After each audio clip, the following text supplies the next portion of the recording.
Good morning. We're here with the crews from Paramedic Engine 734 and Medic 708. So we have Captain James Rice, Firefighter Michael McKenna, Firefighter Paramedic John Rose, Firefighter David Jordan, and Firefighter Paramedic Jeremy Turcott.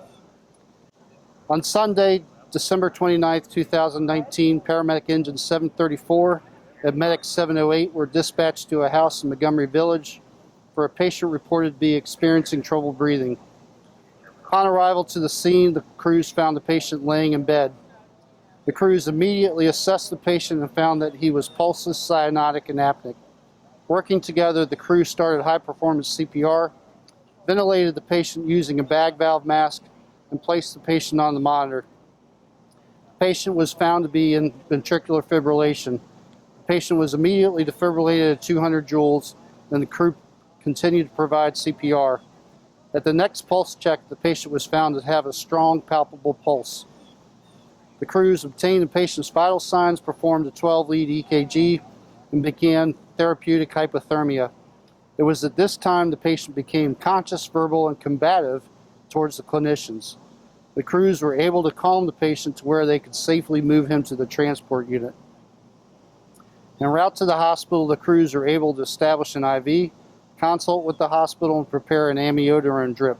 Before the drip could be administered to the patient, he again went into cardiac arrest. High-performance CPR was once again initiated, and the cardiac monitor showed the patient to be again in VFib. The patient was defibrillated a second time, and epinephrine and amiodarone were administered. The patient remained in VFib and was shocked for a third time. After the third shock, the patient had a palpable pulse and again regained consciousness and was talking to the crew. Another 12-lead was performed and showed an anterior-septal STEMI. The 12-lead was transmitted to Shady Grove and the cath lab was activated. The crew administered aspirin and 2 doses of nitroglycerin to the patient and continued to monitor and reassess the patient's conditions and vitals.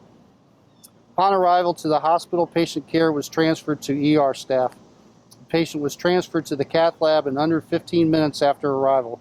In the cath lab, the patient had a stent placed in his LAD. Thanks to the skills, knowledge, and teamwork of MCFRS responders and the incredible staff at Shady Grove, the patient was discharged home on January 2nd, 2020. Great work by all. Awesome job.